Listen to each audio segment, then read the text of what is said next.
Alléluia, je veux parler d'un sujet extrêmement important. Je veux parler d'un point très capital. Je me suis posé la question, pourquoi est-ce que dans notre temps, par rapport au temps de la Bible, dans le temps de la Bible, on voyait des grands miracles et de grandes délivrances. Mais dans notre temps, on ne voit plus de grandes délivrances et on ne voit plus les grands miracles. Je me suis posé la question, est-ce que Dieu a changé? Je me suis posé la question, est-ce que le Dieu de la Bible, c'est le même Dieu que nous servons maintenant? Je me suis posé la question, pourquoi est-ce que, au temps de Moïse, Pharaon est en train de poursuivre le peuple d'Israël et le peuple d'Israël s'est retrouvé au bord de la mer. Et la mer a frayé un chemin. Un chemin s'est frayé dans la mer. Et immédiatement, les soldats, les adversaires qui représentaient Pharaon sont tombés dans l'eau et l'eau s'est fermée. Une très grande délivrance. Je me suis posé la question, est-ce que le même Dieu de Moïse là, c'est le même Dieu que notre temps? Je me suis posé la question, mais regardez un peu. Quand vous prenez l'histoire de Daniel, dans la fosse au lion, il a eu la victoire. Quand vous prenez l'histoire de Jacob, alors qu'il est en train de crier à l'Éternel, un ange est venu lutter avec lui. Et à la fin de ça, il est sorti avec la bénédiction.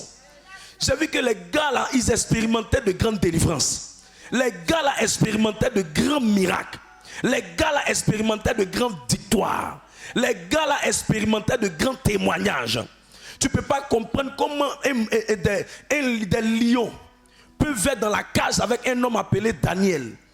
Et à cause du fait que Dieu est tellement présent dans la cage, miraculeusement, les lions qui sont censés le dévorer parce qu'ils n'avaient pas mangé pendant plusieurs jours, alors même qu'ils sont dans la cage au lion, alors qu'il est dans la cage au lion plutôt, ce qui se passe c'est quoi? C'est que pendant qu'il est dans la cage au lion, les lions le voient, yeux dans yeux, œil pour œil, dent pour dent, mais ils ne le mangent pas. Ils se sont transformés en chiens mi-loups et ils ont commencé à tourner autour de lui et ils ne lui ont rien fait. J'ai vu que le Dieu de la délivrance d'avant n'est pas le même Dieu de délivrance de maintenant. Et je me suis posé la question, est-ce que Dieu a changé? Et il me dit, prends ta Bible en Hébreux 13 verset 8. Je suis le même hier, aujourd'hui, éternellement. Il dit, mais vous récitez ça sans comprendre la valeur de la chose. Quand tu vois ton voisin que tu n'as pas vu pendant longtemps et tu le vois dans le quartier, il y a deux choses que tu vas lui dire. Mon frère, tu as changé, ou ma soeur, tu n'as pas changé. Quand tu dis à la personne tu as changé, ça veut dire que c'est qu'elle était hier. C'est pas ce qu'elle est quand tu la vois maintenant. Mais quand tu dis qu'elle n'a pas changé, ça veut dire que le même visage qu'elle avait quand tu l'as vue à l'école, c'est le même visage qu'elle a encore pendant qu'elle est dans les affaires ou pendant qu'elle est au travail. Amen, amen.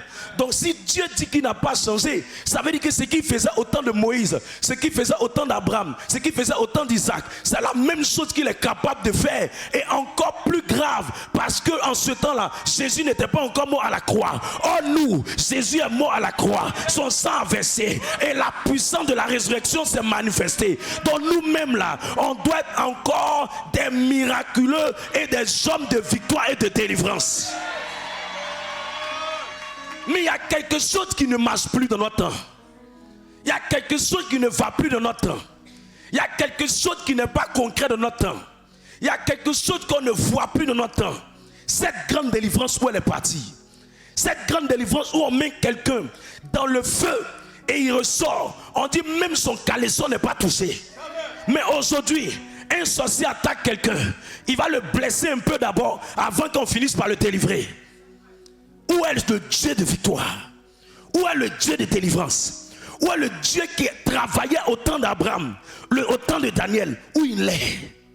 Et je suis venu te montrer les secrets, comme le disaient les mathématiciens, les topos. Les topos. Il y a d'autres même qui disent le badjo. Chacun pour lui. Dis à ton voisin, pour toi là c'était quoi? D'autres même disent le bao. Et ce soir, Dieu m'a dit en quelques minutes, donne-leur le topo pour qu'ils puissent expérimenter de grandes victoires. Frères et sœurs, le vrai problème qui fait qu'il n'y a plus de grandes délivrances, le vrai problème qui fait que les grandes délivrances sont rares, à telle enseigne que quand quelqu'un opère dans le miraculeux, dans les grandes délivrances, soit on le taxe de sorcier, ou soit on le taxe de charlatan, ou soit on le taxe de quelqu'un qui fait de mauvaises pratiques. Comme pour dire, c'est le diable qui a autorisation de faire ça, mais Dieu n'a pas autorisation de faire ça. Alors quel est le problème? Est-ce que ce Dieu-là a changé? Non. C'est parce que depuis ce moment, la Bible a été diluée dans la vie de beaucoup de personnes. La Bible a été diluée dans la version et dans la destinée de plusieurs personnes. Je veux t'annoncer, chers et honorables invités, madame et messieurs, mademoiselle et madame, monsieur et madame, que j'ai une bonne nouvelle pour toi. Ce que Dieu faisait hier, il va le faire encore aujourd'hui. Tu me dis un amen, ça commence maintenant. Ce Dieu-là, il est fort. Quelqu'un s'en va composer. Il n'a pas relation. On veut faire trucage. Mais à la fin, son nom sort. C'est le Dieu de délivrance. Ce Dieu-là, j'ai vu des gens aller en mission. Ils ont attaqué leur véhicule. Mais à la fin, ils ont pressé. Le véhicule est rentré à destination sain et sauf. C'est ça le Dieu de délivrance. J'ai vu des gens qui n'étaient pas lettrés. Ils étaient sans diplôme. On a attaqué leur diplôme, leurs compétences. Ils sont allés composer. Et la main de l'Éternel s'est présentée sur leur vie. Et Dieu les a délivrés de cette oppression. Et ils ont eu des opportunités qu'ils ont saisies. Ils ont eu un boulot que même des gens qui n'étaient pas attaqués n'ont jamais eu. C'est ça le Dieu de délivrance. Pourquoi il n'est pas là aujourd'hui? Parce que la première raison, beaucoup de personnes sont rentrées dans la familiarité. Ils sont devenus familiers avec Dieu. Ils sont devenus familiers avec les hommes de Dieu. Il y a 3 niveaux de familiarité. Le premier niveau, c'est que les fidèles sont devenus familiers aux hommes de Dieu. Le deuxième niveau, c'est que les fidèles sont devenus familiers à Dieu, aux choses de Dieu. Maintenant, quand les gens viennent aux assemblées de prière, ils ne viennent plus avec une grande soif. Ils viennent comme s'ils allaient à la répétition de chorale. Ils viennent comme s'ils allaient à une assemblée de cotisation. Ils vont comme s'ils allaient à une réunion où chacun devait donner sa participation pour qu'on puisse manger à Tchéké ou pour qu'on puisse manger à Bolo. Ils ne viennent plus avec une grande soif. Ils ne viennent plus avec un grand zèle. Ils ne viennent plus avec une grande détermination. Pourquoi? Parce qu'ils sont devenus familiers à Dieu. Pourquoi? Parce qu'ils sont devenus familiers à Dieu. Je peux te choquer? Dieu n'est pas ton camarade de classe. Dieu n'est pas ton ami de quartier. Et ils sont devenus familiers aux hommes de Dieu.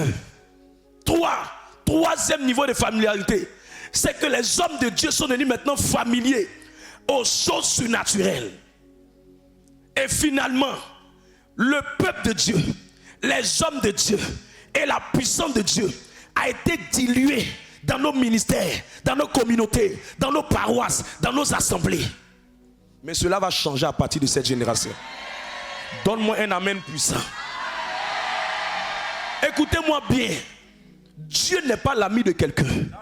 Dieu n'est pas camarade de quelqu'un. Dieu est capable de tout. La Bible dit en Luc 1 verset 37 que Dieu, rien ne lui est impossible.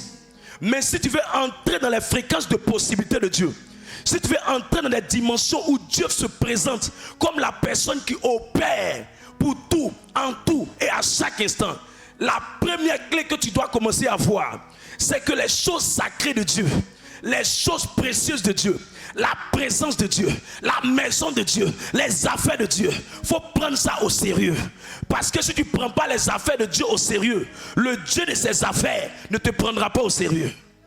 Quelqu'un a dit, si tu prends Dieu comme mèche, Dieu te prendra aussi comme mèche. Si tu prends Dieu comme en bas de chaussure, il te prendra comme en bas de chaussure. Si tu prends Dieu comme la 5e perruque que tu as portée depuis 2005 et tu utilises en 2025, Dieu te prendra aussi comme en bas de chaussure. L'estime et la considération que vous donnez à Dieu détermine le poids de sa gloire, le poids de sa puissance, le poids de sa valeur, le poids de sa capacité dans ta destinée. Si tu le prends au sérieux, il se montre un Dieu sérieux et responsable. Si tu le prends en rien, il se montre un Dieu que toi-même tu considères. Je suis arrivé à la conclusion suivante. C'est la manière dont tu considères Dieu. C'est comme ça qu'il opère dans ta vie. Je parle à l'esprit de quelqu'un. La deuxième chose, pourquoi les gens sont devenus familiers aux hommes de Dieu? Tu vois des hommes maintenant, ils ne respectent plus l'homme de Dieu. Le lieu où il y a beaucoup de miracles, ce sont les lieux où on honore l'homme de Dieu. le lieu où il y a beaucoup de miracles, ce sont les lieux où on respecte l'homme de Dieu. Ton homme de Dieu est le représentant de Dieu dans ta vie. Ton homme de Dieu n'est pas n'importe qui. Ton berger n'est pas n'importe qui. C'est pas parce que son nom ressemble à quelqu'un qui poursuit les moutons que ça veut dire qu'il faut prendre sa vie comme mouton. Ton homme de Dieu mérite la considération, le respect. Même Jésus, qui était la première figure qui représentait les hommes de Dieu. Jésus en Marc 6, verset 3, malgré qu'il était puissant, malgré qu'il était sans lien, sans blocage, le pouvoir de la puissance que Dieu lui avait donné n'a pas coulé parce que les gens ont été familiers envers lui. Donc si lui-même ça n'a pas marché à cause de la familiarité, c'est pas ton mépris d'un homme de Dieu qui donnera à l'onction qu'il porte de venir dans ta vie. C'est l'onction que tu honores, c'est elle qui repose sur toi. J'ai dit quoi? C'est l'onction que tu honores, c'est elle qui fonctionne dans ta vie. L'onction que tu n'honores pas ne peut pas fonctionner dans ta vie. L'onction que tu ne respectes pas ne peut rien activer dans ta vie. L'onction que tu ne donnes pas, à laquelle tu ne donnes pas de la valeur, elle ne pourra pas bénir ta destinée. L'homme de Dieu n'est pas Dieu, mais l'homme de Dieu est le garant de ton âme. L'homme de Dieu n'est pas Dieu, mais l'homme de Dieu est celui par qui Dieu passe pour pouvoir agir dans ta vie. C'est pourquoi on l'appelle instrument de l'Éternel. Quand on dit instrument, ça veut dire utilisé par Dieu. Même si tu as faim, s'il n'y a pas d'assiette, tu ne peux pas manger. De la même manière, Dieu prend l'homme de Dieu comme l'assiette pour te donner la bénédiction que tu attends. La considération que tu as de lui. C'est comme ça que l'onction qu'il porte va aller dans ta destinée. Voilà pourquoi des hommes peuvent être auprès d'un homme de Dieu pendant des années. Leur vie ne change pas. On se pose la question pourquoi. Ils prennent leur berger comme quelqu'un qui n'est pas consacré à Dieu. Ils le méprisent, ils le sous-estiment, ils ne nous donnent pas de la valeur. Oh berger, tu as bien mangé, tu as quitté où? Ils le taquinent. D'autres même touchent la joue de leur berger. D'autres même touchent les reins de leur berger. D'autres même attrapent leur berger. D'autres même prennent plaisante avec leur berger. D'autres même n'ont pas du respect. D'autres même écrivent à leur berger comme c'est un camarade de quartier. Je n'ai pas dit qu'il doit être adoré, mais je dis qu'il doit être considéré. Parce que ce qu'il transporte, c'est quand tu considères ce qu'il transporte que ce qu'il transporte peut venir vers toi. Parce que l'homme de Dieu est la télécommande pour propulser la bénédiction vers ta destinée. L'homme de Dieu est le volant de l'Éternel pour conduire la destinée des enfants de Dieu. C'est pourquoi on les appelle les conducteurs. On ne peut pas appeler un homme de Dieu conducteur ou accompagnateur s'il n'a pas la capacité de te conduire, s'il n'a pas la capacité de t'accompagner. Je veux dire à quelqu'un, le problème de ta délivrance n'est pas lié à la force des démons, mais elle est liée à ton mépris intérieur de l'estime que Dieu accorde à ses serviteurs. Parce que Dieu respecte ses envoyés. Dieu dit celui qui m'a envoyé, c'est lui qui m'a envoyé. Si vous ne croyez pas en moi, croyez en celui qui m'a envoyé. Et Dieu dit de même que Dieu m'a envoyé, moi aussi je les envoie. Les gens veulent avoir Jésus comme père spirituel. Tu te trompes. Tu te mets le doigt dans l'œil. Quand Dieu veut bénir la vie de quelqu'un, il amène son représentant. C'est pourquoi on l'appelait le premier homme dans plusieurs frères. Ça veut dire après lui, d'autres personnes allaient venir. Maintenant, si toi tu es fâché, va au ciel, cause avec lui et il va te suivre. Mais la méthode sage de Dieu, c'est de faire en sorte qu'on croit en Dieu, mais on respecte ses représentants. On croit en Jésus, mais on respecte ses instruments. Ce sont les instruments que tu respectes qui vont agir dans ta vie.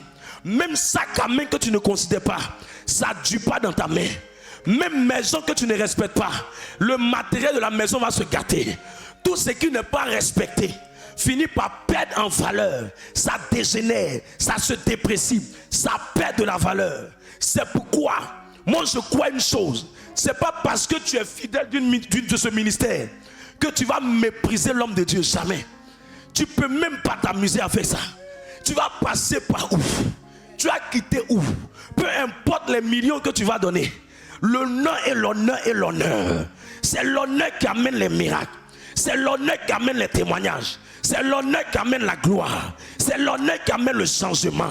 Parce que l'homme de Dieu est l'instrument que tu dois honorer. Parce que le président est l'autorité de l'État, de la République. De la même manière, tous ceux qu'il envoie, ministres, préfets, on les respecte. Pas parce qu'ils sont forts, on les respecte parce qu'ils viennent au nom du président. Ne me dis pas, moi là, c'est Dieu que je respecte. Tu respectes Dieu, mais tu dois respecter ce que Dieu envoie. Et la familiarité a tué nos assemblées. La familiarité a tué la gloire et l'onction. J'ai pris la peine de checker dans la vie de plusieurs personnes. J'ai étudié la biographie de certains hommes de Dieu. Je me suis rendu compte que les personnes qui étaient avec eux, qui dormaient avec eux, sont souvent des sacs à problème. Et je me suis posé la question, mais pourquoi? Dieu m'a dit, c'est parce qu'ils sont auprès, sans respecter la chose auquel ils sont auprès. Allez demander à Géasi. Géasi était auprès, mais Géasi a méprisé l'onction. Géasi était auprès, même Géasi ne suivait pas les instructions. Myriam et Aaron étaient proches, mais Myriam et Aaron ont reçu la lèpre au lieu de l'onction. Le problème n'est pas Dieu. Le problème, c'est pas que ton problème est trop compliqué. C'est pas que le témoin qui te fatigue est trop compliqué. Mais c'est que l'instrument que Dieu veut utiliser là, toi tu méprises. Et je vais amener quelqu'un à reconsidérer ses voies, à élever son niveau d'honneur. Et je prie pour quelqu'un qui m'écoute, que l'honneur rentre dans ton cœur. Que l'honneur rentre dans ton cœur. Que l'honneur rentre dans ton cœur. Que l'honneur rentre dans ton âme. Parce que tant que tu vas le mépriser, tu seras en train de mépriser celui qui l'a envoyé. Ta vie va pas aller quelque part. Ta vie sera pleine de batailles. Ta vie sera pleine de combats. Parce que Dieu a ses protocoles. Si tu ne respectes pas ses protocoles, tu ne peux pas recevoir de lui. Dieu marche avec des principes. Tu ne peux pas rentrer dans l'armée sans respecter les principes pour entrer dans l'armée. Tu ne peux pas rentrer dans l'administration sans respecter les principes pour entrer dans l'administration. De même, tu ne peux pas évoluer dans les affaires de Dieu, dans les affaires spirituelles, dans les affaires de dimension, sans respecter les protocoles qui sont dans la dimension. Quand tu vois quelqu'un qui opère dans une certaine fréquence, c'est parce qu'il respecte l'onction et les représentants de l'onction. Beaucoup de gens disent je veux l'onction, mais ne savent pas que les plus fortes onctions viennent par les transferts. Les plus fortes onctions viennent par les transferts. Tu peux croire ou tu peux ne pas me croire, mais je te dis la vérité. C'est parce que Marie est allée rester chez Élisabeth que l'onction de fécondité qu'Élisabeth portait est tombée sur Jean-Baptiste et est tombée sur Jésus. Les deux se sont bipés spirituellement. Et on dit l'enfant tressaillit d'allégresse. Il y a des gens qui respectent l'onction. Quand l'homme de Dieu est en train de prêcher, ils ne savent pas pourquoi. Il y a quelque chose qui tressaillit à l'intérieur de toi. Je te dis la vérité. Si à un moment tu commences à être familier au message, c'est que tu es en train d'être familier au messager. Si à un moment tu commences à prendre les messages comme si tu es en train de plaisanter avec ça, elles ne vont pas changer ta vie. Parce que derrière chaque message, il y a une faveur. Derrière chaque message, il y a une onction. Derrière chaque message, il y a une gloire. Derrière chaque message, il y a la vie que l'homme de Dieu a transportée par sa vie de consécration. Et toutes ces choses, tu reçois ça en un seul message. Qui l'a dit? Jean 6, verset 63 à 66. Il dit, les paroles que je vous ai dites sont esprit et vie. Ça veut dire qu'il y a de l'onction qui est véhiculée par le message. Acte 10, verset 44, il dit pendant que Pierre prêchait, l'Esprit de Dieu a été dispensé à ceux qui l'écoutaient. Quand tu considères, tu écoutes. Quand tu honores, tu écoutes. Quand tu honores un homme de Dieu, tu l'écoutes. Tu ne peux pas dire que tu honores un homme de Dieu, le juif vient prêcher, tu ne viens pas t'asseoir. Le fait d'être tenté de te promener sans venir va faire que tu vas lui demander de prier pour toi. Depuis 1900, rien ne va changer. Pourquoi? Parce que tu ne respectes pas son onction. On ne peut pas dire qu'on respecte une onction sans être assis à l'école de cette onction. C'est l'onction qui t'enseigne. C'est à cette onction que tu deviens disciple. On est disciple d'une onction. On est disciple d'une onction. Voilà pourquoi tu vas remarquer que Jésus, les disciples qui étaient auprès de lui, ont porté ce qu'il avait. À la fin de sa vie, ils ont reproduit plus de miracles qu'il n'avait lui-même produit. À cause de quoi? Parce qu'ils étaient à son école. Je suis occupé, je suis fatigué, je n'ai pas le temps, je ne peux pas venir. Je suis loin, je suis ceci, je suis cela. Ce sont des excuses pour t'éloigner de l'onction. La seule personne qui te dit qu'il faut t'absenter à chaque moment où ton homme de Dieu que tu respectes prêche, c'est le diable, ce sont les démons et les esprits de ta famille. Sinon, quand Dieu dit qu'il t'a choisi, qu'il a mis une autorité pour te prêcher, la plupart du temps, il lui donne le menu qu'il faut pour ta destinée. C'est la maman qui t'a mis au monde. C'est elle qui porte le lait pour ta destinée. Si tu n'as pas appris à t'asseoir pour qu'on te parle, c'est que tu ne vas rien devenir. Ce sont les suiveurs qui deviennent des leaders. Ce sont les élèves qui deviennent des étudiants. Ce sont les étudiants qui deviennent des maîtres. Toi, tu n'as pas été étudiant, tu n'as pas été élève, tu n'as pas été disciple. Tu veux devenir maître par rapport à quoi? Je vais être maître dans mon foyer. Je vais dominer mon foyer. Je veux que Dieu me donne le foyer. Je veux que Dieu me donne la prospérité. Je veux que Dieu me donne l'élévation. Je veux que Dieu me donne la gloire. Je peux te choquer. Tout ce que tu n'as pas, tout ce que tu reçois, sans avoir l'esprit de la chose, ça ne va pas durer dans ta vie. Parce qu'avant d'avoir quelque chose de façon physique, on l'a d'abord de façon spirituelle. Et ce que tu n'as pas spirituellement, tu ne peux pas durer avec ça physiquement. Voilà pourquoi on entend les anciens riches, on entend les anciens mariés. Aujourd'hui, on a ex-mariés, on a anciens mariés. C'est-à-dire qu'ils ont vécu foyer, mais n'ont pas profité de foyer. L'ancien travailleur, il a vu le travail, mais n'a pas joui du travail. La Bible dit qu'il en donne à ses bien-aimés pendant le sommeil. Psaume 127, verset 3. Écoute-moi bien, honore l'onction. L'autre chose qui fait que beaucoup ratent, c'est qu'à un moment donné, la manière même dont l'homme de Dieu souvent essaie de prendre le ministère et les gens qui viennent. Quand quelqu'un commence à te donner l'argent, tu ne fais pas exprès. Tu ne fais pas exprès, ou bien tu ne fais pas comme tu veux. À un moment donné, la personne va avoir l'impression que l'argent qu'il te donne là, c'est une manière de pouvoir avoir le cœur que tu as. De gagner ton cœur et de te diriger. Tu ne fais pas attention. Parce que beaucoup pensent que l'argent permet d'acheter la vie de l'homme de Dieu. Jamais. C'est vraiment très rien. Rien. C'est pour ça, moi, quand tu me donnais l'argent, peu importe le fond que tu me donnais, je te dis la vérité. Je peux te choquer, je te dis la vérité. Je te dis de venir me donner ça avec humilité. Avec humilité. Non, non, non, j'ai besoin. Il y a une offrande pour toi là. Est-ce que tu peux courir pour venir? Non, non, non, non. Si Jésus était physiquement présent.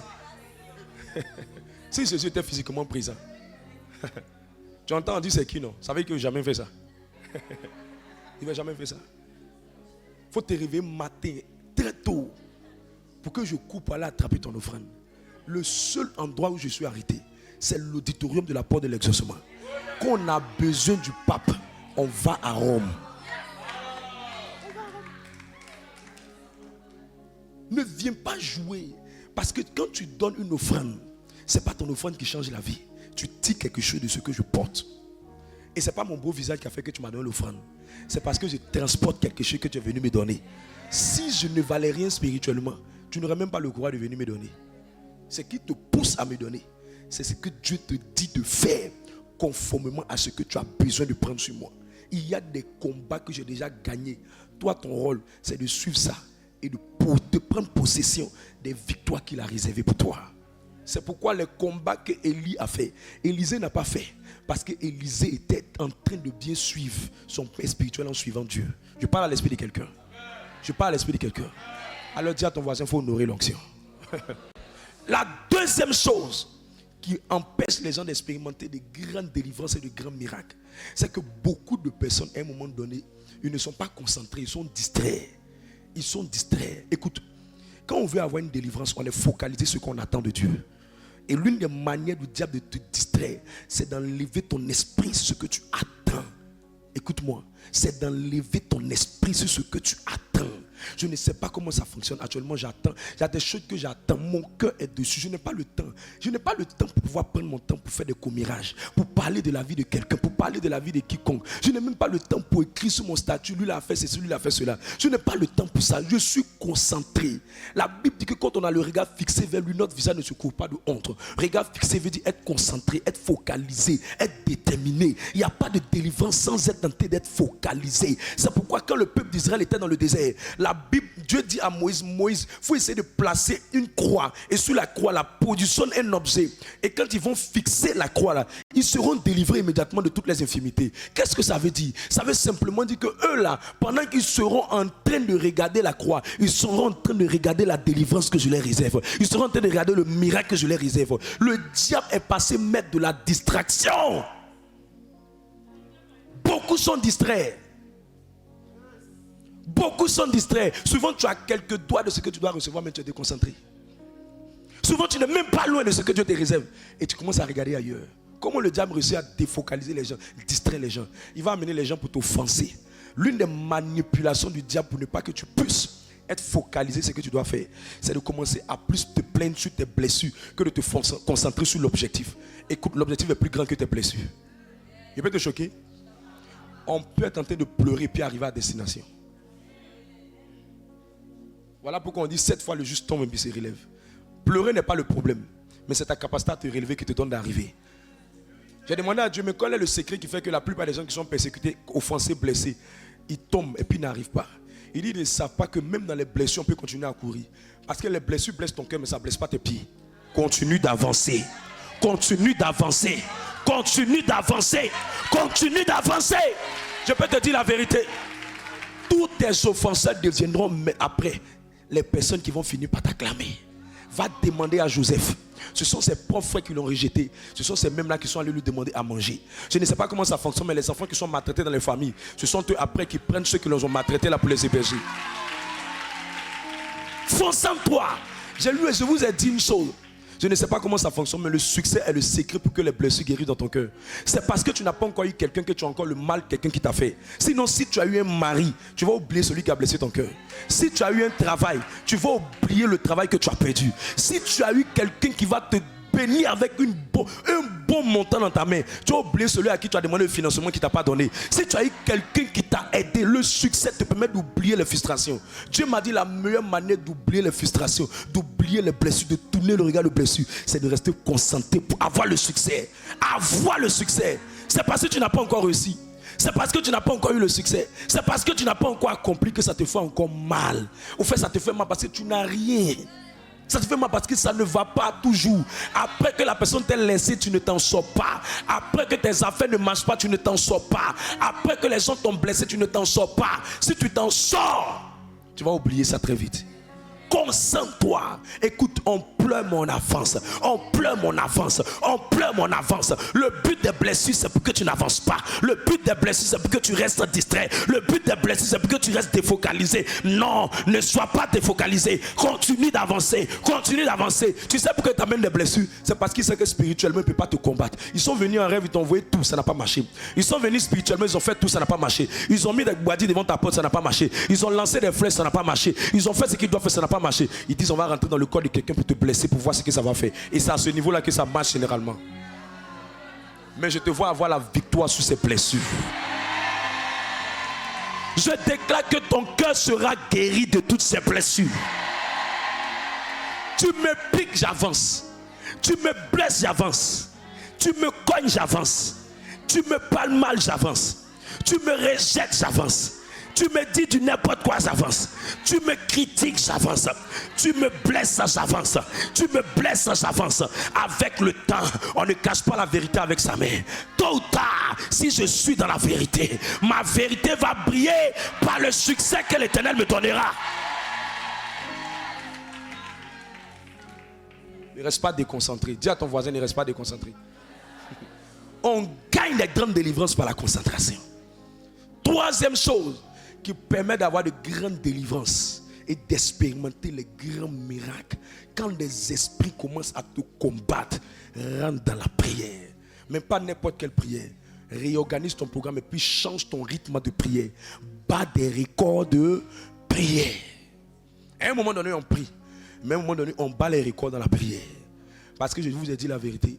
À un moment, ce n'est plus les prières de Seigneur, prends pitié de moi. Je souffre, c'est compliqué, ça ne va pas. Oh Dieu, tu vois, je fais pitié. Écoute, la prière de supplication te recharge.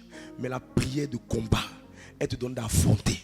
À un moment donné, tu t'es rechargé, c'est bien, mais il faut affronter. C'est pour ça qu'on dit ne vous enivrez pas de vin, mais soyez remplis de l'Esprit de Dieu. Quand on supplie, c'est pour être rempli. Mais quand à un moment donné, tu as fini d'être rempli, il faut commander. Le diable n'a pas peur de qui est rempli. Le diable a peur de celui qui utilise son remplissage pour faire quelque chose de grand avec ça.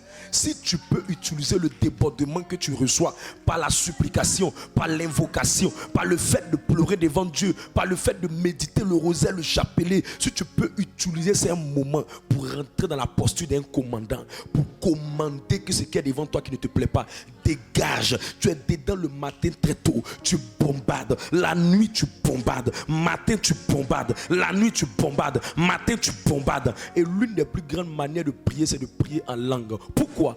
Parce que c'est le Saint-Esprit qui sait filtrer ce qu'il faut dire à Dieu. Toi, tu es trop limité dans tes propos. On ne prie pas en langue parce que nous voulons apprendre à prier en langue. Quelqu'un m'a dit non, il faut être inspiré pour prier en langue. Je lui ai dit, tu n'as pas assez de problèmes comme moi. Si tu avais assez de problèmes comme moi, tu allais comprendre que je ne cherche pas à me faire, je ne cherche pas à prier parce que je veux prier à ma manière. Je veux que le Saint-Esprit prenne mes mots, prenne mes phrases, prenne ma faiblesse, prenne mes manquements pour aller mettre ça vers le Père, pour dire au Père clairement ce que je veux lui dire. Parce que la Bible dit en Romains 8, verset 26, nous ne savons pas ce qu'il convient de demander. Souvent là, tu ne sais pas. Tu as besoin de travail, tu as besoin de mariage, tu as besoin d'enfants, tu as besoin de tout. Mais tu ne sais pas qu'est-ce qui est plus important. Mais le Saint-Esprit est celui qui met la priorité, qui met la priorité, qui met la priorité, qui dit au Père, à vrai dire, elle est en train de pleurer, hein, mais ce dont elle a besoin là, c'est un vrai boulot bien. À vrai dire, elle est en train de pleurer, hein. Elle pense que c'est blanc, mais c'est pas blanc. Elle a besoin d'un garçon qui est bien doux, c'est tout. Elle pense que c'est blanc seulement qui est doux. En plus, le Saint-Esprit va transmettre les battements de ton cœur. C'est pourquoi à un moment donné, Ratapalo Sapradi Kabale, Rati Manouchi Kaprada, et Mananou Sepradi, Ratatata, Rapadi, matin tu es dedans, à midi tu es dedans, le soir tu es dedans, la nuit tu es dedans, tu te lèves tu es dedans, tu es couché tu es dedans, tu es dans la douche tu es dedans, tu vas aux toilettes tu es dedans, tu es dans les bus tu es dedans, tu es dans le, tu es dans tout, tu es dans la prière.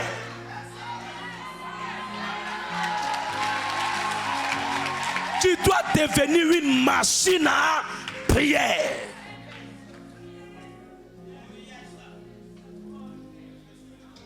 Tu t'es trop laissé faire.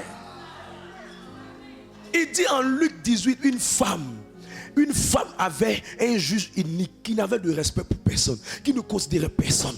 La femme l'a dit, je ne laisse pas.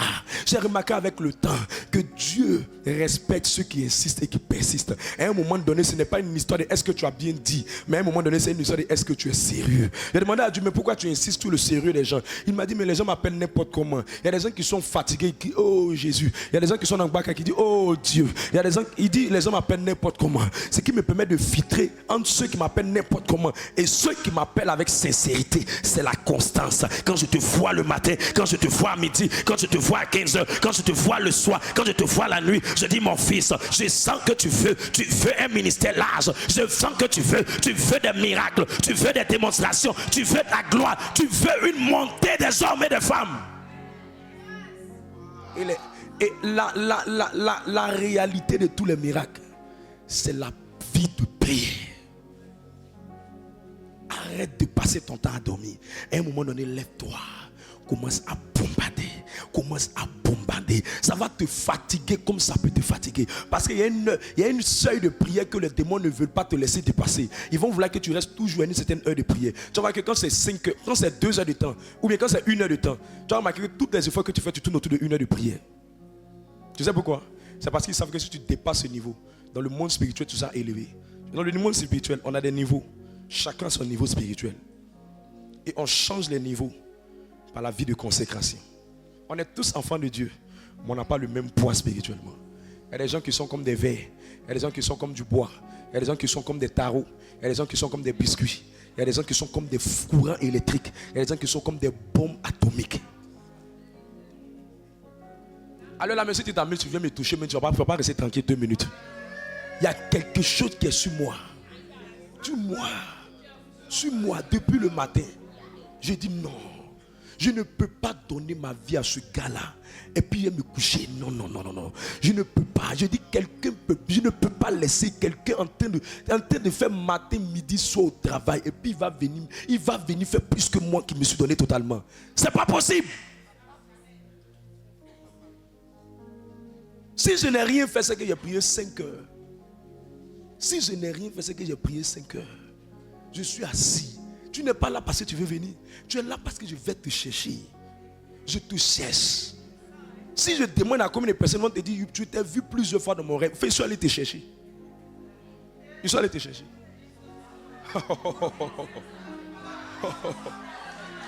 Ils sont allés te chercher. Quand tu me vois dans ton rêve, ils sont allés te dire, tu es où? Tu es où? Tu fais quoi où tu es là même? Tu fais quoi? Tu cherches quoi? Tu es en train de courir dans le sac. Reviens. Reviens. À un moment donné, il faut que la prière devienne ta conjugaison de tous les jours. Prie. Prie. Tu vas voir, les démons vont te respecter. Je peux te dire la vérité. La seule chose que les démons respectent, c'est la puissance. Dieu m'a dit, peu importe comment on va presser aux gens, si notre message n'est pas accompagné de puissance, c'est comme professeur d'histoire.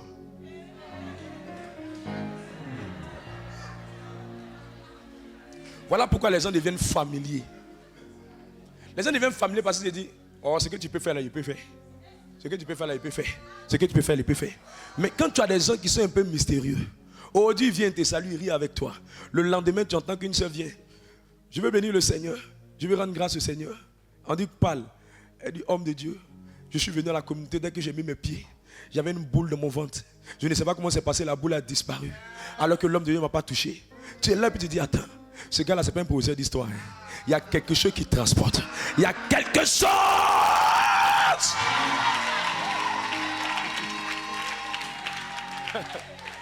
Tu vas te rendre compte que ce n'est pas une histoire de zèle l'honneur.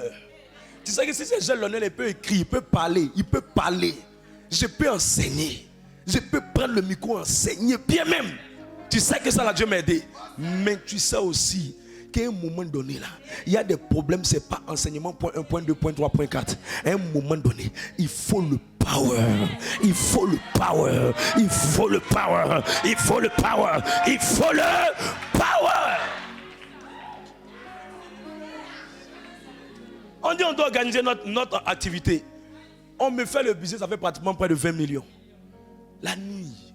Kanamanu Shabradia. Emana Nanou Ani Ananana. Ratati Anana.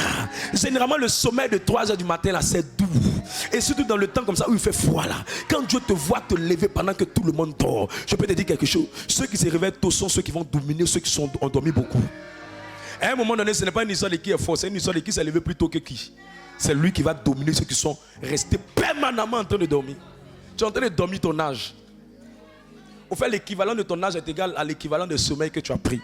Ton sommeil a été doux, mais ça a volé ton âge. Si on veut bien calculer, quand on va faire la correspondance du nombre d'heures que tu as dormi, on se rend compte qu'il y a beaucoup plus d'heures de sommeil que de temps de vie. Tu ne vivais pas, tu dormais. À un moment donné, il faut commencer à diminuer tes temps de sommeil et monter dans tes temps de prière. Quand c'est comme ça, tu deviens une bombe atomique. Le sorcier t'appelle quelque part là-bas dans son royaume. Il dit coucou Bakou, c'est le feu qui descend là-bas. Fire! Il dit coucou Bakou, c'est le fire! Il dit coucou, coucou, coucou, coucou, coucou. Il dit les gars, il y a 7 millions d'habitants et il ne veut pas, Si on ne tue pas lui là, il n'y a pas quelqu'un d'autre habité ici. Laissons-le là-bas, laissons-le! Je déclare qu'on dira ça de toi dans le nom de Jésus-Christ. Je déclare qu'on dira ça de toi dans le nom de Jésus. La 4e chose qui amène la délivrance, c'est le service. À un moment donné, il faut servir. Homme de Dieu, comment je sais pour que je puisse détruire les limitations? Le service qui apporte la délivrance, le service qui apporte la délivrance en ce qui concerne le domaine des affaires et le domaine de la carrière, c'est que Dieu veut que tu serves en étant un instrument pour toucher les riches, pour toucher les rois, pour toucher les hommes élevés. Maintenant, il peut te donner le secret. Au fait, le but pour lequel Dieu te donne travail, ce n'est pas pour que tu manges. Le but pour lequel Dieu te donne travail, c'est une position stratégique dans l'intercession de Dieu, afin de te mettre dans des positions stratégiques pour toucher des personnes qu'on ne va jamais toucher avec évangélisation, les réseaux sociaux, affiches publicitaires et tout ce qui va avec ça. Eux là, ils font le travail, boulot, dodo, boulot, dodo, boulot, dodo, boulot, dodo. Mais ils ont le blé. On a besoin de ça pour faire l'évangélisation. On a besoin de ça pour gagner les âmes. On a besoin de ça pour remporter des victoires. Alors qu'est-ce que Dieu fait? Dieu dit, attends, qu'est-ce que je fais? Toi, tu es en train de dire, dans mon travail, ce n'est pas le travail que tu dois demander. Tu dois dire, Seigneur, positionne-moi de façon stratégique comme tu as positionné Esther. Si tu pries pour un positionnement, tu auras plus de travail que si tu pries pour l'argent. Si tu pries pour un positionnement, tu auras plus d'argent. Tu auras plus d'argent. Une soeur est venue me voir, elle dit, elle est en France. Elle dit, homme de Dieu, je suis en France, je cherche le travail. Je suis dans un travail, ça ne me plaît pas, il veut un autre travail. Je lui ai dit, nous-mêmes on cherche comment on va faire pour s'installer en France. Voilà ce qu'on va faire comme prière. On va dire à Dieu de te mettre dans un endroit où on pourra facilement avoir les autorisations des évêques, on va avoir les autorisations des prêtres qui sont là-bas. Immédiatement, elle n'a rien compris. Elle allait travailler dans la procure de Paris. Quand le dossier est venu, son CV est venu, elle parle tous les jours avec le prêtre. Donc le jour où on arrive en France, elle voit le prêtre, il commence à faire les papiers pour qu'on puisse avoir autorisation, pour que la communauté puisse avoir des accès. Pourquoi Dieu l'a positionnée? Parce que Dieu veut qu'elle devienne quoi? Un canal par lequel on va sauver les âmes. Toi, tu penses que ton travail est fait pour manger foutu à checker. Voilà pourquoi tu vois, depuis tu pries, Seigneur, donne mon travail. Il dit non, moi je sais ce qui est positionné. Seigneur, donne mon travail. Il dit moi je sais ce qui est positionné. Tu dis Seigneur, donne mon travail. Il dit moi je sais ce qui j'ai positionné. Mais homme de Dieu, il peut me donner travail sans toutefois penser à ma position? Non. Tu sais pourquoi il ne peut pas le faire? Parce qu'il y a un passage dans Marc 10, verset 21 qui dit quoi? Il est facile, il est difficile à un riche de donner sa vie à Dieu. L'expression qui est utilisée, il est difficile à un riche d'entrer dans le royaume de Dieu que l'aiguille d'un chameau. Ça veut simplement dire quoi? Ça veut simplement dire que les riches là ne seront pas facilement évangélisés si on parle seulement. Si on parle seulement. Imagine que tu te lèves, tu dis non, tu es dans une belle cité, comme Akkad, bien comme Beverly Hills, tu arrives là-bas, et puis tu prends le micro, tu dis tu es prêché. Il y a longtemps, j'ai mis l'inspiration sur ta tête. CCDO va venir te prendre. Mais la meilleure manière de les gagner, c'est que tu dis Seigneur, je veux habiter ce quartier-là de façon stratégique. Positionne-moi là-bas. Je serai l'intercesseuse de là-bas. Je serai quelqu'un qui va gagner le cœur à Jésus. Si tu demandes ça, tu auras la position. Ne prie pas pour le concours d'Elena. Prie pour que Dieu te fasse entrer dans l'administration pour que tu puisses toucher d'autres personnes là-bas. Le problème des gens, vous priez pour avoir l'argent. On ne prie pas pour l'argent, on prie pour une position qui va nous permettre de toucher les âmes. Qui m'a montré ça? Allez demander à Esther. Quand elle est arrivée auprès du roi, ça facilitait l'intervention de Dieu dans la vie du peuple d'Israël. Allez demander à Joseph. Quand il est arrivé auprès du Pharaon, ça facilitait les décisions de Pharaon par rapport au peuple et à sa famille. Allez demander dans la Bible à Salomon. La position de Salomon a fait qu'il avait gouverné le royaume sur le standard de la sagesse de l'Égypte, la sagesse égyptienne. Allez demander dans la Bible, vous allez voir que tous ceux que Dieu avait positionnés, il avait positionné avec un prétexte. Il n'a pas positionné pour que tu manges à Loko, à Tcheke, à Polo et Tokounou, non. Il te positionne pour que tu sois là-bas pour sauver des gens. C'est pour ça que vous allez voir beaucoup d'enfants de Dieu qui sont allés travailler dans les grandes sphères. Ils ont eu de grandes opportunités. À un moment donné, les gens qui sont là-bas les combattent. Vous savez pourquoi? Parce qu'ils n'ont jamais été en mission. Dieu va te protéger par rapport à quoi? Dieu te protège parce qu'il sent que toi, tu le représentes. Tu le représentes. On doit avoir des gens qui disent je veux gagner mon patron, je veux gagner ma patronne, je veux gagner mes collègues, je veux gagner l'entreprise, je veux tout faire pour que dans l'entreprise je puisse avoir une position élevée. Voilà pourquoi.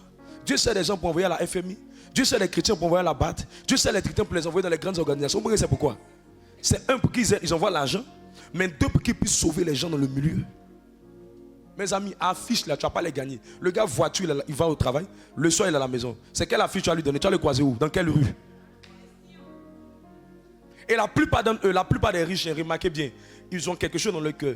Comment réussir? Comment réussir? Comment accumuler beaucoup de richesses? C'est leur but qu'elle a. Voilà pourquoi la plupart, s'ils ne font pas attention, ils ont beaucoup de lèpre dans leur vie. Je peux te dire les maladies des riches. Généralement, tu as remarqué que les riches ont problème d'enfantement. Deuxième, un problème d'éducation de leurs enfants. Troisième problème qu'ils ont, c'est qu'ils ont des problèmes souvent sexuels. Soit tu vois que le gars n'a pas de puissance, tu vois que soit le gars il ne démarre pas bien, tu vois soit le gars il a des problèmes qu'on appelle généralement communément hémorroïdes. Tu vois ça, des problèmes, des maladies que l'argent ne peut pas traiter. Dieu lui donne ça pourquoi? Pour lui rappeler que l'argent n'est rien. Pour que son cœur se tourne. Mais comme il a endurci, il faut que toi tu sois le canal pour aller le toucher, pour que son cœur puisse venir à Jésus. Écoutez, ne cherchez pas travail, cherchez une position. Si tu veux, commence à partir de maintenant à dire Seigneur, je veux être positionné. Tu vas voir comment Dieu va répondre. Mais quand tu dis Seigneur, donne-moi l'argent, donne-moi beaucoup d'argent, tu vas faire quoi? Ton petit argent que tu as là, mais tu n'as même pas fait offrande bien. Donc il se dit, ça change quoi? Or, si tu dis Seigneur, donne-moi une position. Je veux sauver les riches. Je veux sauver les gens bien placés. Je veux gagner mes collègues, mes patrons. Je veux faire en sorte que ceux qui seront là-bas, quand ils vont me voir, ma vie ressemble à Daniel. Qu'ils me voient, ils soient fiers de mon travail, fiers de ma compétence, fiers de mes valeurs, fiers de mon intégrité et fiers de ma foi. Seigneur, aide-moi à aller là-bas. J'ai besoin que tu me fasses entrer là-bas. Je te dis, si tu pries comme ça, matin, soir, tu es dedans. Tu vas avoir un bon matin. Ils vont dire, madame, vous avez été retenu quelque part. Tu vas aller. C'est une entreprise où sont les boss. Mais gare à toi. Si tu n'accomplis pas ta mission, Dieu va te disqualifier comme il a disqualifié Saül. Si tu n'accomplis pas ta mission, Dieu va te disqualifier comme il a disqualifié beaucoup de gens. Vous n'avez pas vu des chrétiens qui ont pris des positions. Mais à un moment donné, ils ont eu des problèmes avec le patron. Ils ont eu des problèmes avec les collègues. C'est parce qu'ils n'ont pas fait leur mission. Tu n'es pas là-bas pour rire. Tu es là-bas pour accomplir un mandat. Tu es là-bas pour accomplir un mandat. Mais homme de Dieu, mais pour les gagner là, c'est difficile. Non. Quand on arrive là-bas, on ne va pas pour leur dire donne ta vie à Jésus. Non, non, non. Comment on les gagne? Il faut guetter les occasions de tristesse de leur vie. Il aura une saison, vous travaillez. Un moment, tu vas voir que le patron est très découragé. En Ivoire, on dit les débats. Il y a quelque chose qui le fatigue. Il y a quelque chose qui ronge sa tête. Il n'a pas l'humeur qu'il a. C'est la saison de l'évangélisation qui est arrivée. C'est la saison stratégique. Boss, je ne connais rien. Je ne sais pas tout. Mais je sais une chose. J'ai une communauté. J'ai un homme de Dieu. C'est mon père spirituel. Si tu peux, je n'ai pas dit qu'il est Dieu. Mais si tu peux, je vais créer un rendez-vous. Et puis tu essaies de lever ton homme de Dieu. Tu dis, il est dans une fréquence quelque part.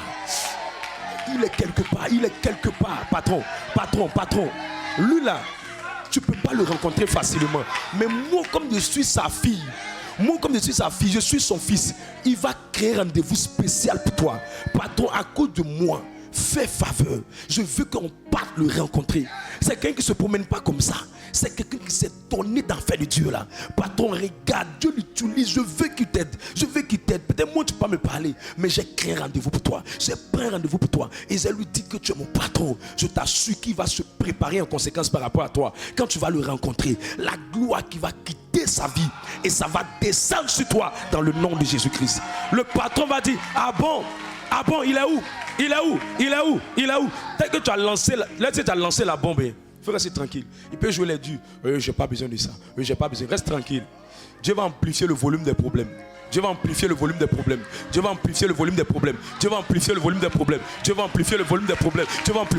jour, il est là comme ça, puis il dit, et puis le Saint-Esprit tape sa tête. Il dit, il va pas te dire, je veux aller voir ton homme de Dieu. Tu avais même parlé quelque chose. Il n'a pas oublié, mais il fait exprès. Tu m'as parlé de quelque chose là. Où on prie façon là. Faut pas te jouer aussi les gars bizarres. Faut dire oui. On peut aller même, je peux l'appeler, prendre un rendez-vous et puis on va aller le rencontrer. Je te dis, au bout d'un certain moment, le gars arrive. Quand il rentre, frère et sœur, quelque chose, comme le ciel a voulu qu'il soit là, quelque chose va descendre sur sa vie. Quelqu'un me donne un amen puissant. Je prie que Dieu vous positionne de façon stratégique. Je commande que tu vas entrer dans les minésiologies. Je commande que tu vas entrer dans les énergies. Je commande que tu vas rentrer à la BAD. Je commande que tu vas rentrer à la CIE. Je commande que tu vas rentrer dans les institutions. Je commande que tu vas rentrer dans les banques. Je commande que tu vas rentrer dans les assurances.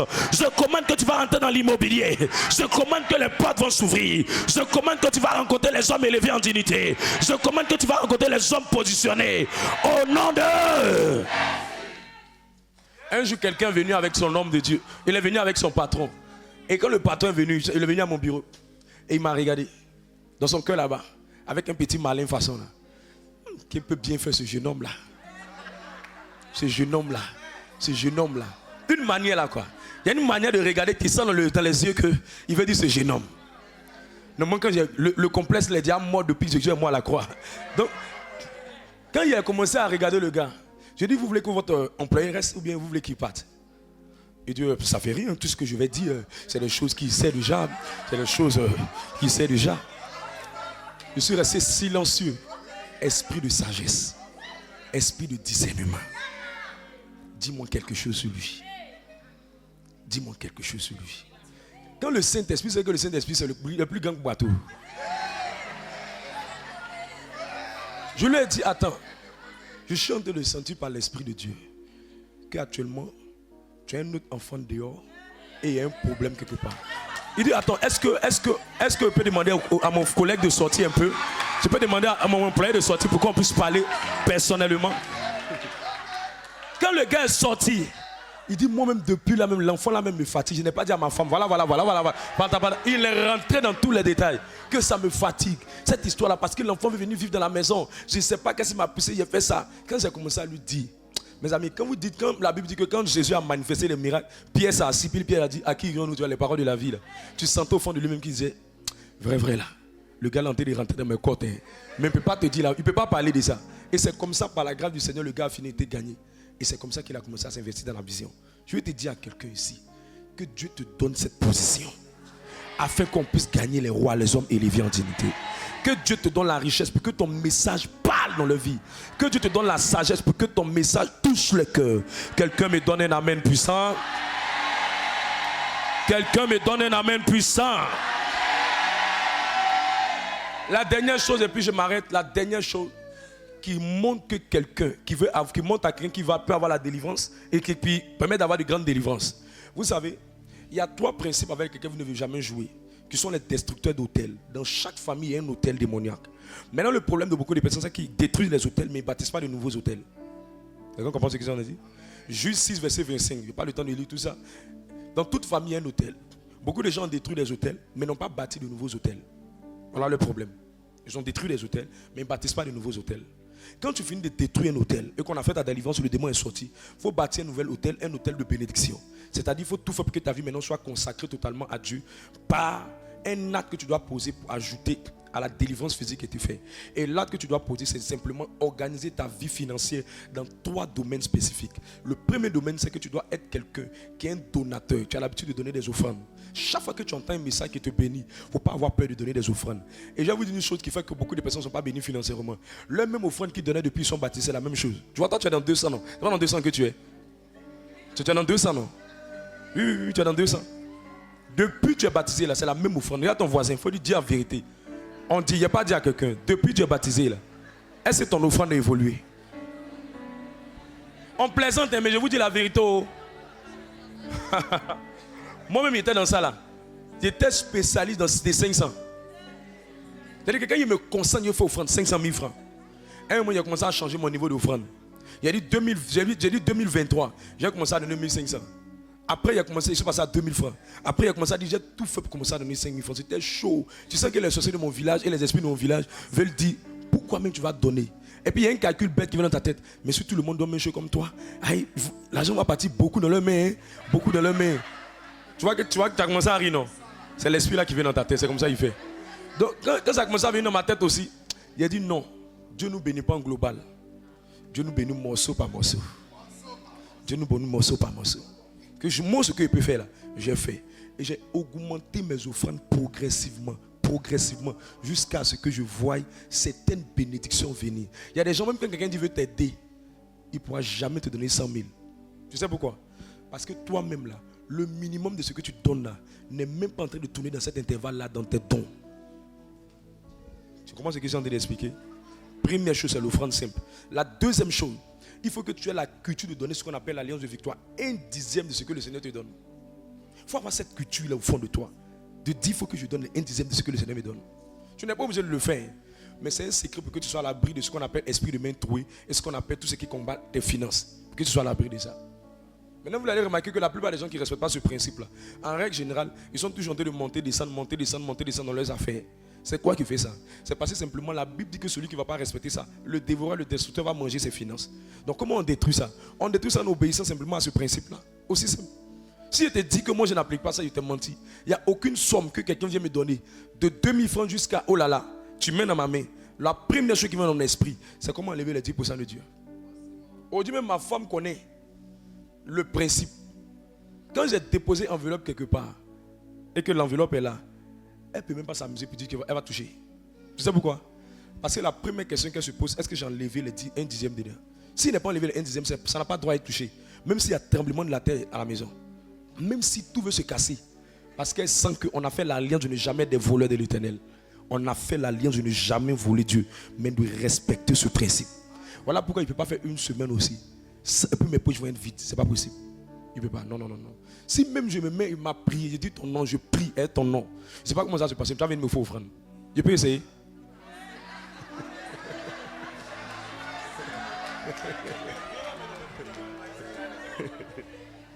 Amen. Voilà, toi tu es sage.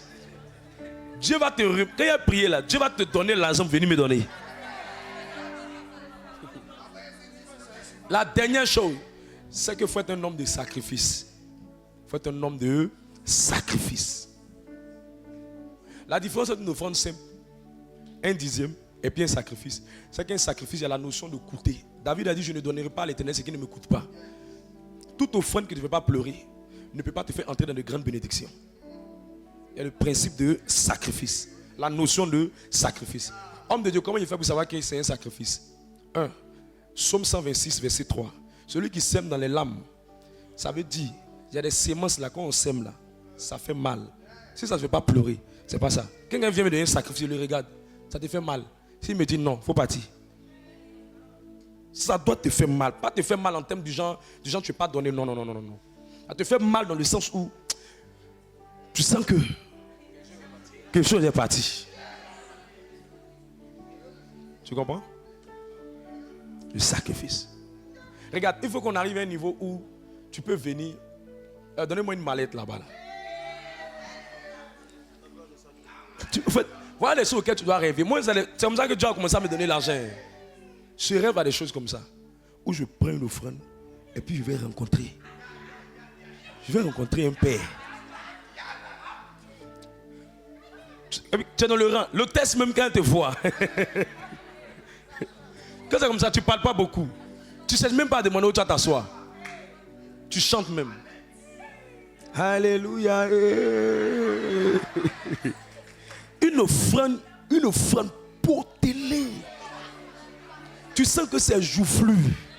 Quand tu viens comme ça là, au fait, tu ne sais pas pourquoi, mais tu es fier de ton Dieu. Regarde, si tu n'as jamais fait ça, je te dis la vérité. Peu importe l'investissement dans lequel tu vas te mettre, il y a un niveau où tu ne peux pas arriver financièrement. Je peux vous expliquer quelque chose. Tous ceux que vous voyez qui ont beaucoup d'argent là, ils ont beaucoup d'entrées, mais ils ont plus de problèmes qui prennent l'argent que ce qui reste dans leurs mains. Je sais de quoi, je conseille beaucoup de gens qui font les affaires. Ne soyez pas influencé par des gens qui reçoivent beaucoup d'argent. En matière d'argent, ce n'est pas ce que tu reçois. En matière d'argent, c'est ce qui reste dans ta main qui est plus important. Qui comprend ce que je dis? Sinon, tu peux avoir beaucoup d'argent, mais c'est l'équivalent de toutes tes charges. C'est que tu n'as pas d'argent. Et si tu vas arriver au niveau où Dieu te donne l'argent jusqu'à ce qu'il y ait reste, il faut commencer à penser comment il a donné 1 million. Tu viens, il y a le sac. Et puis tu arrives. On dit venez avec vos offrandes. L'homme de Dieu même à l'hôtel. Hein. Et puis en fait, il ne comprend pas. Il comprend pas. Il regarde, il y a un gars qui tire son regard. Hey, il est là. Il dit attends, je rêve ou bien c'est vrai. C'est vrai. Et tu viens avec ça, tu déposes. Maintenant, il y a un autre niveau où tu viens avec ça. Et puis il dit ça là. Il y a des fois où il peut venir déposer ça à l'hôtel. Mais il y a des fois où je prends ça. Et puis il vient déposer ça au pied de l'homme de Dieu. Il dit homme de Dieu, voilà mon enveloppe. Regarde, quand tu ouvres comme ça, et puis tu fais sortir, il y a un jour là.